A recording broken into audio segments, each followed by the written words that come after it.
Hello aspirants. तो हम लोग आज का 10 क्वेश्चन डिस्कस करना स्टार्ट करते हैं। पहला नंबर क्वेश्चन है 71। Consider the following statements with reference to India. India के संदर्भ में कुछ स्टेटमेंट दिया, दो स्टेटमेंट अपने को बताना है कौन सा सही कौन सा गलत है। सिंपल सी बात है। पहला बोला according to MSME development act the medium enterprise are those with investments in plant and machinery between 15 crore to 25 crore. आपको पता होगा 2020 में क्राइटेरिया थोड़ा चेंज हुआ है। इसमें इतना तो श्योर है कि ये इन्वेस्टमेंट कुछ 50 करोड़ के आसपास का बात था। मीडियम एंटरप्राइज में 15 से 25 करोड़ तो नहीं है, तो ये गलत हो गया। सेकंड नंबर स्टेटमेंट क्या है? All bank loans to the MSME enterprise qualify under priority sector. देखिए all word is extreme word.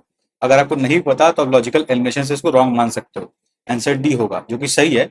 But अगर आपको पता है तो आपको ये पता होगा कि कुछ कंडीशंस है, कुछ क्राइटेरियाज है जिनके अकॉर्डिंग कुछ एमएसएमई के लोन प्रायोरिटी सेक्टर के अंतर्गत आते हैं। Is the fact. तो इसलिए दोनों स्टेटमेंट रॉन्ग है। 71 का आंसर है डी। थोड़ा सा फैक्चुअल साइड में है, थोड़ा सा करंट अफेयर साइड में है, तो इसको मीडियम मानूंगा मैं क्वेश्चन को। अब 72 नंबर क्वेश्चन क्या बोल रहा है? With reference to central bank digital currencies यानी कि सीबीडीसी, जिसको हम लोग ई रूपी भी कहते हैं, इसके ऊपर सवाल है। Consider the following statement. It is possible to make payments in a digital currency without using US dollar और स्विफ्ट सिस्टम। बिल्कुल सही। ये आरबीआई का इंडिपेंडेंट सिस्टम है। इसमें हम लोग ऑफलाइन भी पेमेंट कर सकते हैं और बिना स्विफ्ट और यूएस डॉलर को यूज किए हम लोग पेमेंट कर सकते हैं। That is correct. Second statement क्या है? A digital currency can be distributed with a condition programmed into it such as time frame for spending। अब देखिए मेन स्टेटमेंट क्या है? A digital currency can be distributed with a condition programmed into it। ये वाला बात सही है। अब किस टाइप के कंडीशन हो सकते हैं? टाइम फ्रेम हो सकता है, या फिर हम लोग कोई पर्टिकुलर पेमेंट्स के स्कीम भी बना सकते हैं, इसके अंदर प्रोग्राम कर सकते हैं, क्योंकि डिजिटल करेंसी है। बेसिकली एक नंबर है जो डिजिटली चेंज होगा, उसको हम लोग अपने अकॉर्डिंग चेंज कर सकते हैं। That is true. यही टेक्नोलॉजी का बेनिफिट है। 72 का आंसर होगा सी। अब देखिए ये क्वेश्चन है सीबीडीसी के ऊपर, जो करंट अफेयर से बहुत ही फ्रिक्वेंटली था, तो उसके ऊपर ऐसा क्वेश्चन बनना लाजमी था। But I agree this is a bit complicated question, क्योंकि कई लोग इस टाइप का चीज सोच नहीं पाते। So it's a medium question. 73 number question क्या बोल रहा है? In context of finance the term beta refers to. अब बीटा जो है बेसिकली वॉलेटिलिटी को दिखाता है, स्टॉक का, शेयर मार्केट के बारे में। ये करंट अफेयर्स में थोड़ा न्यूज था, वॉलेटिलिटी के ऊपर बीटा टर्म को रेफर किया गया था। Answer is D.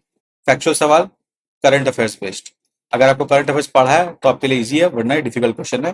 That's why I am keeping it is a medium. 74 number question क्या बोल रहा है? The self help group programme was originally initiated by State Bank of India by providing micro credit to financially deprived. ये बात गलत है। ये बांग्लादेश में प्रोग्राम स्टार्ट हुआ था, ग्रामीण बैंक वहां का स्टार्ट की थी।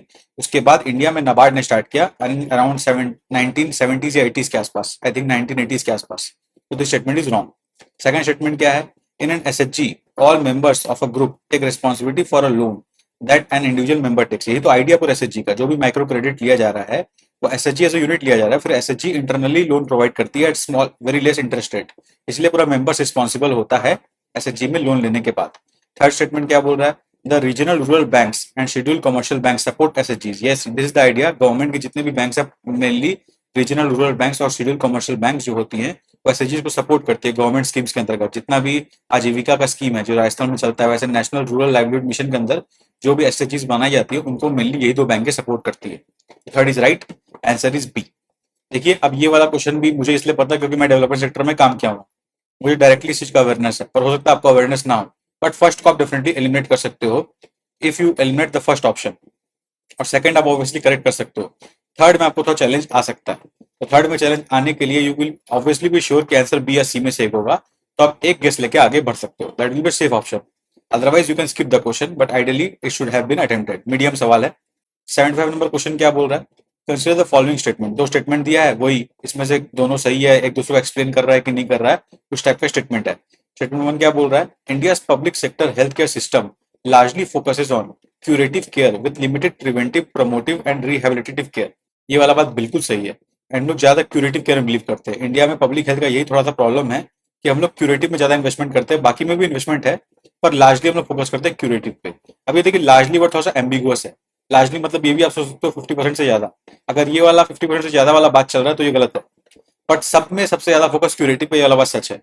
उस केस में इसका आंसर फ्लक्चुएट कर सकता है, बट आइडियली हम लोग लार्जली का मानेंगे कि सब में सबसे बेसी परसेंटेज जिसका है वो फोकस करेंगे, तो सबसे स्टेटमेंट करेक्ट है।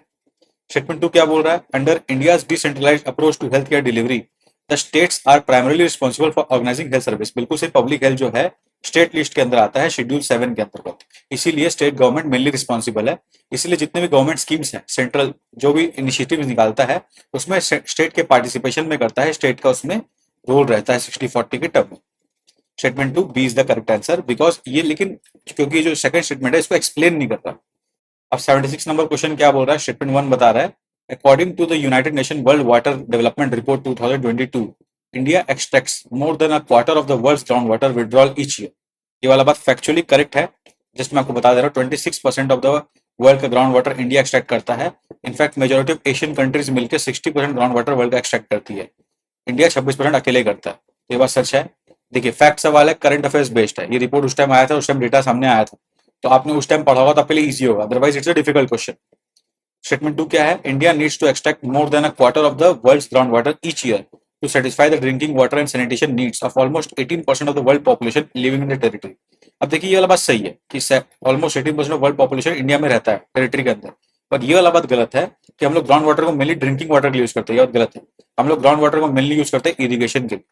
हम लोग लगभग 80-90% ऑफ ग्राउंड वाटर जो भी हम लोग एक्सट्रैक्ट करते हैं जमीन से मेनली इरिगेशन के लिए यूज होता है, क्योंकि इलेक्ट्रिसिटी गवर्नमेंट बहुत सारा फ्री दे दी है।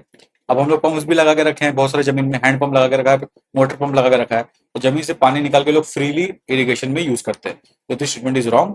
अगर सेकंड स्टेटमेंट रॉन्ग होता है तो क्लियरली आंसर अपना आया था सी।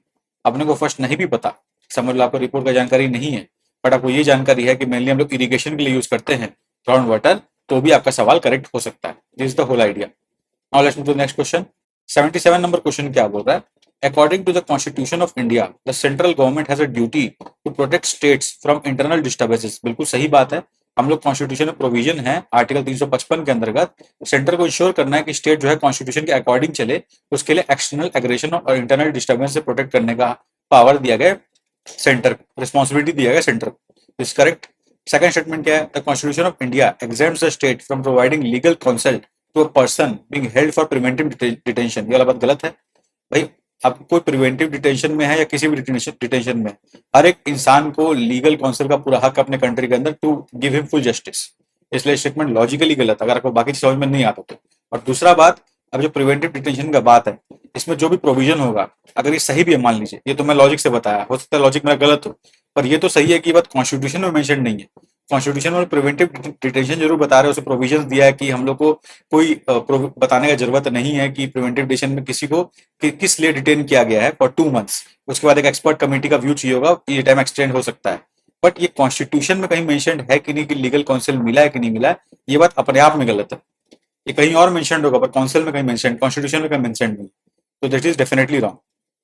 अब थर्ड स्टेटमेंट क्या है, according to prevention of terrorism act 2002 confession of the accused before the police cannot be used as evidence. ये वाला बात बिल्कुल गलत है। अब देखिए कोटा एक एक्ट था, सबसे बड़ा लिमिटेशन उसमें यही था कि पुलिस के सामने जो एविडेंस आप बोले हो उसको मान लिया जाता था, तो फिर टेररिज्म एक बहुत ही संगीन क्राइम, समझ लो, तो ये वाला बात गलत है। तो आंसर क्या हुआ, answer is only one, A is the answer. अब 78 नंबर क्वेश्चन क्या बोल रहा है, which one of the following countries have been suffering from decades of civil strife and food shortages and was in news in the recent past for its severe very severe famine. अब देखिए नाम से आपको पता चल जाएगा Somalia हमेशा ग्रसित रहता है, ये सब भी थोड़ा ग्रसित एरिया है, और सोमालिया सबसे ज्यादा ग्रसित रहता है, मोस्ट पॉपुलर इन न्यूज, जहाँ पे फर्माइन बहुत कॉमन है। तो D is the most logical answer अगर वो कुछ नहीं भी पता तो, वैसे फैक्चुअली भी सही है। 79 नंबर क्वेश्चन क्या है, consider the following statement, in India biodiversity management committee are key to realization of objectives of Nagoya protocol. अब नगोया प्रोटोकॉल आपको पता है बायोडाइवर्सिटी से रिलेटेड है, नहीं पता तो क्वेश्चन से समझ में आ जाएगा आपको।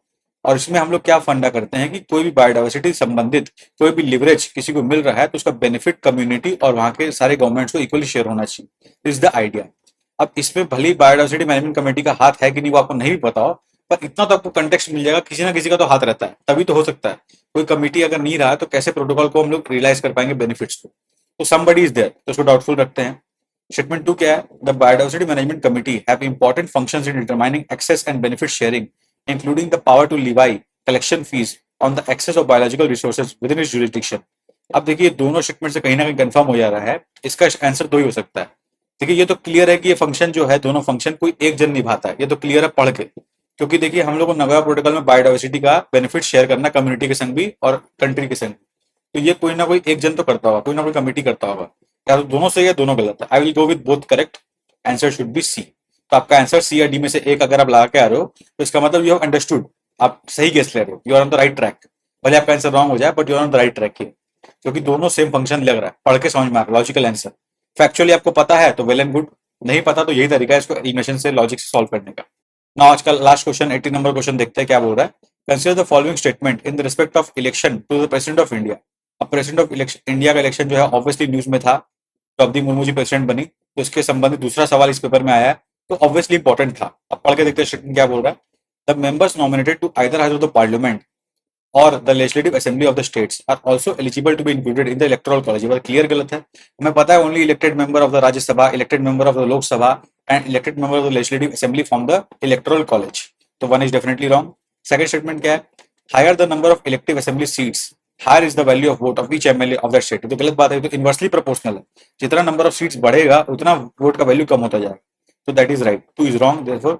थर्ड स्टेटमेंट क्या बोल रहा है, the value of vote of each MLA of the Madhya Pradesh is greater than that of Kerala. ये वाला बात भी गलत है। अब सिंपल देख लीजिए ना, मध्य प्रदेश में कितने एमएलए, केरला में कितने एमएलए, जिनका एमएलए ज्यादा उनका वोट का वैल्यू कम होगा, उस तरह से आपको पता चलेगा। Third is wrong. फोर्थ क्या है, the value of vote of each MLA of Puducherry is higher than that of Arunachal Pradesh because of the ratio of total population to the number of elective seats in the Puducherry is greater than compared to Arunachal Pradesh। बिल्कुल सही बात है और यही explanation है ऊपर वाले का। आप देख लीजिए कि ratio of total population total number of elective seats क्या है, उस हिसाब से आपको मिल जाएगा कि this is wrong and this is right. बहुत अच्छा एक्सप्लेन किया है। अगर आप भूल भी आते हो ना, थोड़ा तो धुंधला भी याद रहता है, तो भी आप ये ऑप्शन देके समझ जाओगे आंसर क्या राइट है क्या wrong. That is the whole idea. 80 number का answer is A, only statement 4 is correct. This was the 10 question for today. अब अगला 10 क्वेश्चन हम लोग कल डिस्कस करेंगे, और सून हम लोग सीसैट जो कि बहुत ही हार्ड पेपर आया था, कई लोग बता रहे हैं, इसका भी डिस्कशन स्टार्ट करेंगे 10-10 क्वेश्चन करके। तो आप लोग इसे जुड़े रहिए इनिशिएटिव से, चैनल को लाइक कीजिए, सब्सक्राइब करें। तब तक के लिए best wishes for the examination.